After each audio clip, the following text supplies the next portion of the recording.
Hello everyone, welcome to another video. इस video में हम बात करेंगे ड्रामा सीरियल कभी मैं कभी तुम के एक ऐसे इंटरेस्टिंग मोड की तरफ जिसकी तरफ ये ड्रामा जो है वो चलता जा रहा है। जैसे ही हमारी शर्जीना की वापसी होती है, मुस्तफ़ा उसको लेके आता है। उसके बाद जो है उसकी अम्मा का जो है वो तेवर कुछ बदले बदले से लगती है। वो कहती हैं शर्जीना से तुम किस तरह से वापस आ गई, जिस नाक को लेकर तुम गई थी इस नाक को लेकर क्यों नहीं बैठी रही। और मुस्तफ़ा कहता है इसको मैं वापस लेके आया है। देन वो उसको जो है उसके फादर से मुलाकात होती है और सब मिलजुल कर बड़ी हंसी खुशी बातें कर रहे होते हैं। और शर्जीना और मुस्तफ़ा के दरमियान भी खासा रोमांस दिखाया जाता है और काफ़ी जो है ना वो क्यूट उनकी फ्रेंडशिप दिखाई जाती है कि किस तरह से उसका रिश्ता जो है वो परवान चढ़ रहा है। बिकॉज जैसे कि मुस्तफ़ा उसको मना के लेके आया है, उसके बाद से शर्जीना का प्यार मुस्तफ़ा के लिए और भी ज़्यादा बढ़ गया है। इस सब को देखने के बाद जो है रुबाब जो है वो उससे रहा नहीं जाता। जैसे ही वो देखती है शर्जीना को इस घर में दोबारा से, तो वो भड़क उठती है और जाके जो है वो उसके भाई बोलती है कि शर्जीना किस तरह से वापस आ गई। बहुत ही ढीठ किस्म की बंदी है जो कि मतलब अपनी इतनी इंसल्ट के बावजूद भी,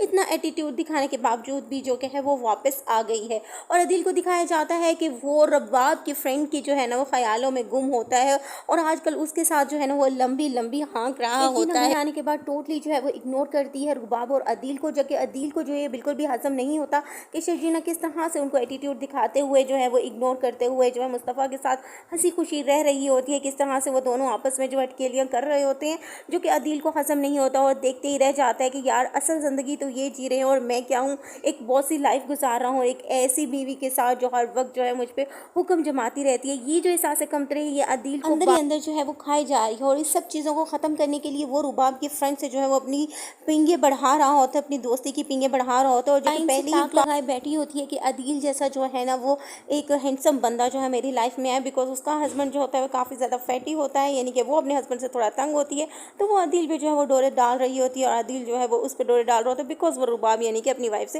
तंग होता है। तो जनाब दिखाया जाता है कि अदील जो होता है वो रुबाब के बिजनेस के ऊपर कब्जा करने के लिए उसी के मैनेजर से मिल के जो है वो घपला का प्लान कर रहा होता है, जो कि आने वाले इन फ्यूचर एपिसोड के अंदर आपको दिखाया जाएगा, जो कि अदील के लिए बहुत बड़ी हर्डल बन सकती है अगर रुबाब को ये सब कुछ मालूम हो जाता है। अब जो नेक्स्ट सीन में दिखाया जाता है कि शर्जीना की बहन जो है वो अपनी नंद के जो है इन्विटेशन, उसकी शादी का इन्विटेशन लेकर उसके घर आती है विद अपने हस्बैंड। और वहाँ पे रुबाब जो है वो उनसे हेलो हाई के लिए वहाँ बैठ जाती है और ऐसी हेलो हाई करती है कि बहुत ही ज़्यादा जो है ना वो जेलिसी में जो है ना वो बहुत ही ज़्यादा बातें ऐसी कर जाती है जो कि शर्जीला की बहन को जो है और बहनों को जो है बिल्कुल भी पसंद नहीं आती। और वहाँ से उठ के वो चले जाते हैं जिससे शर्जीना को बहुत ज़्यादा जो है वो हर्ट फील होता है, गुस्सा आता है कि रुबाब जो है वो मेरे घर वालों को भी नहीं छोड़ती और उससे क्यों इस तरह की बातें की हैं। क्योंकि वो रुबाब जो है वो अपनी जेलसी के अंदर जो है इस कदर जो है वो फंस चुकी हुई है कि उससे जो है ना वो हर चीज़ जो है अपने कम से कम तर नज़र आती है और वो जो है शर्जीना के मुँह लगती है। शर्जीना उसे कहती है कि तुम्हें मेरे घर वालों के पास आने की क्या ज़रूरत है, आइंदा तुम ऐसी हिम्मत ना करना।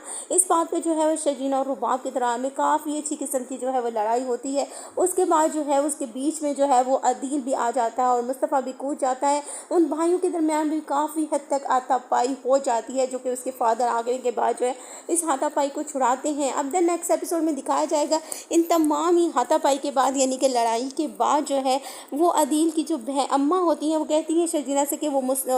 इन सब से जो है वो सॉरी बोले। लेकिन मुस्तफ़ा कहता है कि शर्जीना किसी से भी सॉरी नहीं बोलेगी क्योंकि शर्जीना ने ऐसा कुछ भी नहीं किया है और सब लोग जो है वो शर्जीना के साथ ज़रा तमीज़ से पेश आया करें वरना मुझसे बुरा कोई नहीं होगा। इस सब लड़ाई के बाद अब दिखाया जाएगा कि मुस्तफ़ा और शर्जीना जो है इस घर को छोड़ने का फैसला कर लेंगे, जो कि रुबाब और अदील की जो है ये सब कुछ का प्लानिंग जो है वो कामयाब हो जाएगी। लेकिन इसके बाद दिखाया जाएगा कि मुस्तफ़ा और अदील का जो अब्बा होगा उसको कहीं ना कहीं फील होगा कि शर्जीना की गलती नहीं है। बिकॉज रुबाब जिस तरह का बॉसी एटीट्यूड उसके बेटे के साथ करती है, किस तरह से उससे सैंडल मंगवाती है और किस तरह से उससे रोब से बात करती है, ये तमाम चीज़ें जब जो उसका अब्बा देखेगा क्योंकि वो बेड से उठ चुका हुआ है, अब डाइनिंग पे आके उनके साथ बैठेगा और इस तमाम मामलात पे जब गौर करेगा तो उसे मालूम होगा कि शर्जीना की गलती नहीं है, क्यों ना रुबाब ने ही उससे बदतमीजी से बात की होगी। तो जनाब देखा जाता है कि ये ड्रामा जो है बहुत ही ज़्यादा इंटरेस्टिंग मोड की तरफ चला गया है। अब किस तरह से शर्जीना और मुस्तफ़ा जो है ये घर छोड़ के जाएंगे और अदील का जो है वो नेक्स्ट आगे क्या प्लान होगा, वो किस तरह से जो है वो रुबाब को धोखा देने में कामयाब होगा। और जिस तरह दोनों की अम्मा जो है उनकी साइड ले रही होती हैं